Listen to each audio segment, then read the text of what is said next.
Al-Quran serba ada.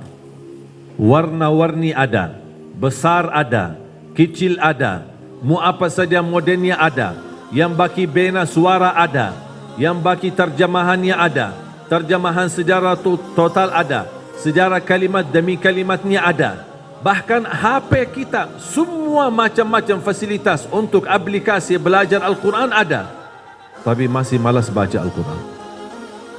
Masih berhari-hari lewat tidak baca Quran. Padahal Bapak Ibu, Al-Quran menjaminkan kita jadi orang mulia dunia sampai akhirat. Al-Quran kunci kebahagiaan. Al-Quran kunci keberkahan rezeki. Al-Quran imam. Al-Quran petunjuk. Al-Quran keselamatan.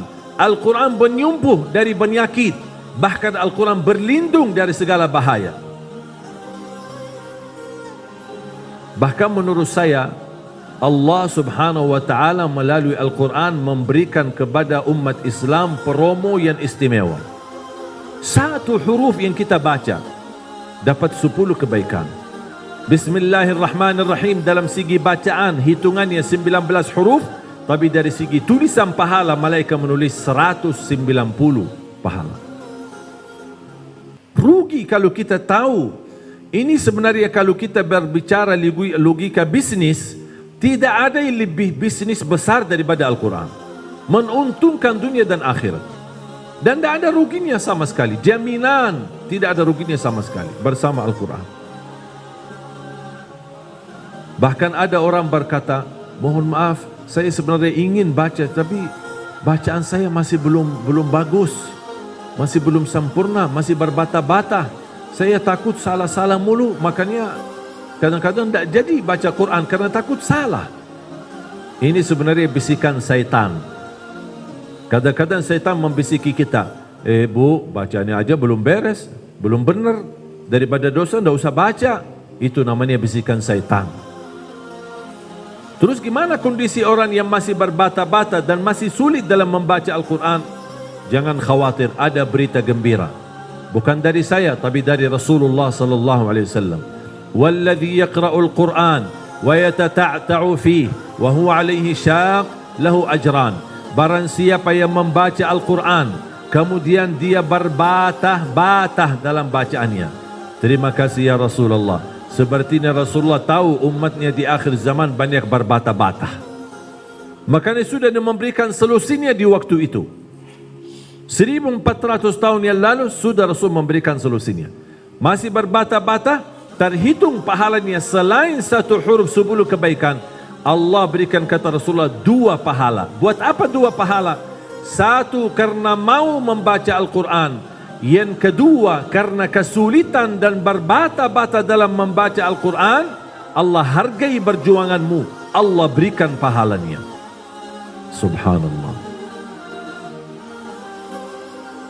Bahkan satu ayat, ini sekalian menjadi amalan untuk Bapak Ibu. Satu ayat, dan saya yakin semuanya hafal, ayat kursi. Tapi Bapak Ibu tahu enggak pahalanya? Tahu enggak pahala ayat kursi? Amalannya mulai hari ini, jangan tinggalkan ayat kursi setiap habis salat.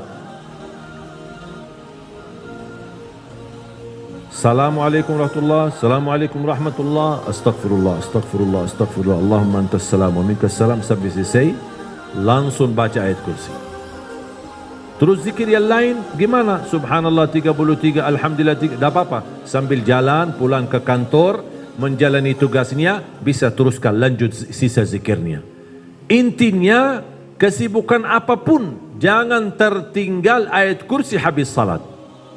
Apa kata Rasulullah? Rasulullah SAW bersabda, "Man qara'a ayat al-kursi dubura kulli salatin, laisa bainahu wa bainal jannati illa an yamut." Barang siapa yang membaca ayat kursi setiap habis salat, dijamin masuk surga dan tidak ada sesuatu yang mampu menghalanginya. Cuma satu ayat, bayangkan Bapak Ibu. Kalau satu ayat saja jaminan masuk surga. Gimana kalau Bapak Ibu terus mengaji Al-Quran setiap hari?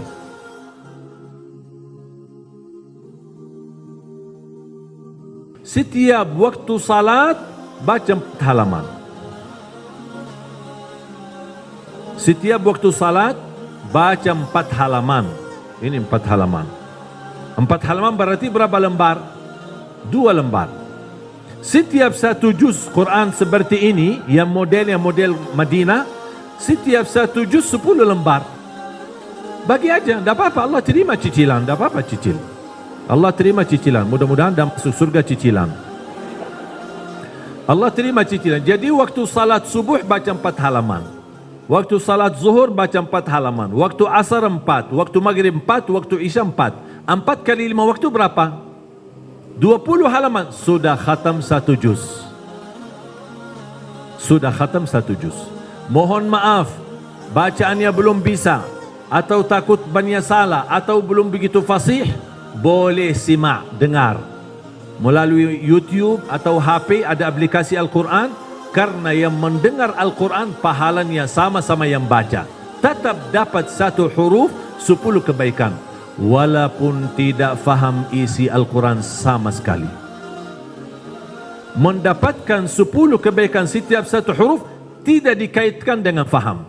Makanya ada orang bertanya, boleh enggak saya baca Al-Quran tapi saya tidak baca terjemahannya? Saya jawab, boleh. Boleh enggak saya baca Al-Quran sambil khatam tapi saya tidak faham sama sekali isinya? Tetap boleh. Karena standar kita dapat dari baca maupun simak, mendengar, dapat setiap 1 huruf 10 kebaikan. Kira-kira mudah? Bisa? Cicilan, tak apa-apa, cicilan. Mau enggak lebih mudah lagi? Mau kan? Mau. Udah, saya kasih yang lebih mudah lagi. 2 halaman sebelum salat, 2 halaman sesudah salat. 2 halaman sebelum salat, 2 halaman sesudah salat. Totalnya dari berapa? 4. 4 kali 5, 20. Faham gak 2 halaman? 1 lembar. 1 kertas. Cuma 1. Masa 1 susah? 1, tidak usah banyak-banyak. Tidak usah, 1 aja cukup. Tapi istiqomah. Sebelum salat 1 lembar, sesudah salat 1 lembar. Setuju? Kira-kira cocok? Cocok? Yakin? Atau mau fikir-fikir dulu? Atau masih mau lebih mudah lagi? Masih mau ya? Metode ini yang saya kasih, 1 lembar sebelum salat, 1 lembar sesudah salat. Kalau diteruskan sepanjang 5 waktu menjadi 10 lembar, sudah khatam 1 juz. Itu termasuk metode yang termudah bagi orang yang paling malas. Dan mohon maaf kalau itu pun tidak berhasil, saya angkat tangan. Inna lillahi wa inna ilaihi raji'un.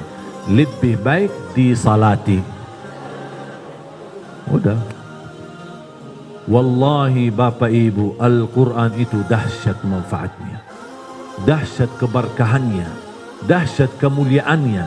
Tapi hanya kita butuh beri perhatian sedikit. Tak usah banyak-banyak. Sedikit beri perhatian kepada Al-Quran. Wallahi akan anda merasa kebahagiaan dan kenikmatan yang sangat luar biasa. Sekali lagi saya mohon, walaupun anda tidak ada target untuk khatam Al-Quran, mohon minimal mulai harimu baca Quran, tutupi harimu dengan baca Al-Quran. Itu sudah minimal. Mulai harimu baca Quran, tutupi harimu dengan membaca Al-Quran. Dan saya yakin sangat mudah. Kalau belum bisa baca, tinggal handset handphone, simpan di telinga sambil kita jalan naik motor atau pakai mobil, jalan ke kantor. Ini kan awal aktivitas kan? Di dalam perjalanan setelkan ayat Al-Quran. Apa sih susahnya? Apa sih susahnya setelkan daripada setel musik dan dandut? Lebih baik Quran. Supaya Allah berkahi perjalananmu. Allah bukakan pintu rizki baru untukmu. Dan begitu pulang, sudah beraktivitas selesai, mau pulang istirahat, setelkan dan lanjutkan ayat-ayat Al-Quran melalui telinga mendengar. Sampai kita khatam seperti ini.